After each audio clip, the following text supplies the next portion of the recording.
اچھا، آپ نے جیسے بات کی نا ابھی، تو مجھے وہ یاد آیا، ایک کتاب ہے رچ ڈیڈ اینڈ پور ڈیڈ، بڑی مشہور کتاب، آپ نے سنی ہوگی۔ جی میں نے سنی ہے، ٹھیک بہت ہے، مشہور ہے۔ ہاں، تو اس میں رابرٹ لکھتا ہے، رابرٹ کہتا ہے کہ میرے دو ڈیڈ تھے، ٹھیک ہے، ایک امیر تھا اور ایک غریب تھا۔ جو امیر باپ تھا وہ مجھے کہتا تھا کہ بیٹا آپ نے پیسہ کمانا نہیں بنانا ہے، اور لیکن جو غریب باپ تھا وہ کہتا تھا کہ پیسہ جو ہے نا وہ ساری بیماریوں کی جڑ ہے۔ جیسے کہ ہمارے ہاں بڑی ایک کہاوت مشہور ہے، زیادہ تر تو مڈل کلاس طبقہ یا غریب لوگ یوں کہہ لو کہ جب کمانے کی ہمت نہیں ہوتی تو وہ کہتے ہیں کہ پیسہ تو حرام کا ہوتا ہے جو امیروں کے پاس ہوتا ہے، اپنی اوقات کو خریدنے کی تو بات اور ہوتی ہے۔ تو خیر، لوگ کہتے ہیں کہ جو ہے نا ہمارے ہاں یہ بڑی مشہور بات ہو گئی ہے کہ امیروں کے پاس پیسہ حرام کا ہوتا ہے، اور اس کے اوپر دلیل وہ دیتے ہیں کہ جناب جو ہے نا جن کے پاس زیادہ پیسہ ہوتا ہے ان کی ٹینشنیں اتنی بڑی ہوتی ہیں، سکون نہیں ہوتا زندگی میں۔ رابرٹ کہتا ہے کہ میرے بھی دو باپ تھے، ایک پیسے والا تھا، ایک غریب تھا، ٹھیک ہے۔ امیر باپ کہتا تھا کہ پیسے کو بنانا سیکھو، جبکہ غریب کہتا تھا کہ پیسہ کمایا جاتا ہے، بنایا نہیں جاتا۔ پیسہ اتنا زندگی میں ضروری ہے کہ آپ کی زندگی اچھے سے گزر جائے بس، ٹھیک ہے۔ رابرٹ کہتا ہے کہ اب میں دونوں کی بات مانتا یا دونوں کو مسترد کر دیتا، ٹھیک ہے، یا میرا ایک باپ ہوتا تو میں ایک کی مان لیتا، میں پھنس گیا۔ تو وہ کہتا ہے کہ میں نے دونوں سے تعلیم حاصل کی۔ جو غریب تھا وہ مجھے اپنے طریقے سے تعلیم سکھاتا، کوشش کرتا کہ میں اس کے طریقے سے اچھا پڑھا لکھا انسان بنوں، اس جیسا بنوں۔ لیکن جو امیر تھا وہ کہتا تھا کہ یہ میرے جیسا بنے، یہ دولت کمانے، اس کے بعد اچھی خاصی دولت ہو۔ رابرٹ کہتا کہ جب میرے دونوں والد فوت ہوئے نا، جو غریب تھا وہ جب فوت ہوا تو اس نے بہت سارے بل چھوڑے پیچھے ادائیگی کے لیے، آپ قرضے کہہ لیں، قرضے چھوڑ دیے۔ لیکن جو امیر تھا جب اس کی ڈیتھ ہوئی، جب وہ فوت ہوا تو اس نے بہت ساری جو ہے نا فنڈز چھوڑے، جو آپ یوں کہہ لیں کہ ڈونیشنز، ٹھیک ہے۔ ڈونیٹ تو کہتے ہیں نا کرنا، یہ فاؤنڈیشن جو بنی ہوتی، ٹھیک ہے، فاؤنڈیشنز جو ہیں ان کو وہ کافی زیادہ تعداد میں فنڈ دیتا تھا۔ وہ کہتا ہے کہ میرا جو امیر باپ تھا اس نے مجھے بہت کچھ سکھایا، ٹھیک ہے، اس نے مجھ پہ 30 سال محنت کی۔ غریب باپ مجھے کچھ اور سکھاتا، وہ اپنے معیار کی تعلیم دیتا، وہ اپنے معیار کی۔ وہ کہتا ہے کہ جب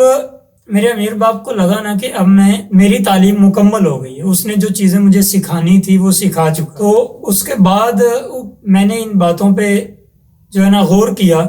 میں نے دیکھا کہ یار ایسی کون سی باتیں ہیں جو مجھے 9 سال 10 سال پڑھایا میرے ایک امیر باپ نے اور غریب باپ نے، دونوں کی باتوں کون سی باتیں جو ہے نا ایک دوسرے کے ساتھ میل کھاتی ہیں۔ وہ کہتا ہے کہ میں نے تقریباً 6 چیزیں نکالی، 6 سبق۔ آپ رابرٹ تو 6 سبق لکھتا ہے کہ ان 6 چیزوں پہ، ٹھیک ہے۔ وہ کہتا ہے کہ یار ان 6 چیزوں میں جو میں نے سیکھا ہے نا، ان 6 چیزوں میں جو میں نے سیکھا ہے، ٹھیک ہے، وہ اس نے اپنی اس کتاب میں لکھا ہے۔ ایک شاعر تھا جس کو وہ بڑا پسند کرتا تھا، اس کی بڑی خوبصورت سی غزل اس نے شیئر کی۔ رابرٹ کہتا ہے کہ اس کی یہ غزل تھی، وہ غزل میں لکھتا ہے کہ یار جو ہے نا میں ایک جنگل میں نکل گیا، ٹھیک ہے، اور اس جنگل میں 2 راستے جاتے تھے۔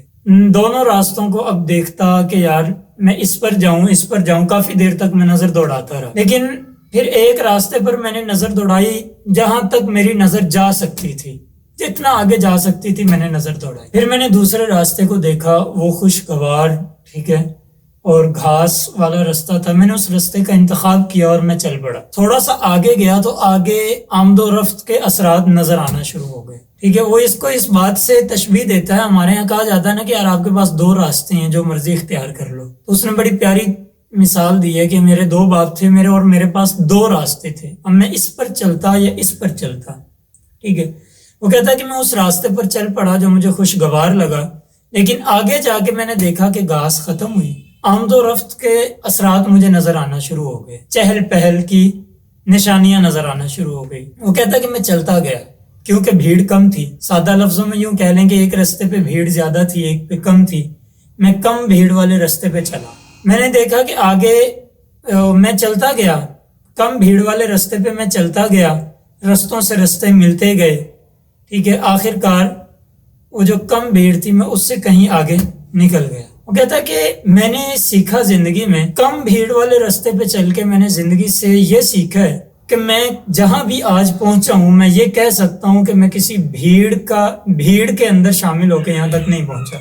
یعنی کہ سادہ لفظوں میں کہوں تو ہمارے ہاں کہاوت بھی ہے بڑی مشہور ہے کہ اگر آپ کامیاب ہونا چاہتے ہیں تو آپ کو بھیڑ سے باہر آنا پڑے گا، رستہ ایک الگ چوز کرنا پڑے گا تاکہ آپ کو لوگ پہچان سکیں۔ یہی بات وہ سمجھانے کی کوشش کر رہے ہیں، ٹھیک ہے، اس اپنی ساری بات کے اندر۔ پھر وہ کہتا ہے کہ ہم 6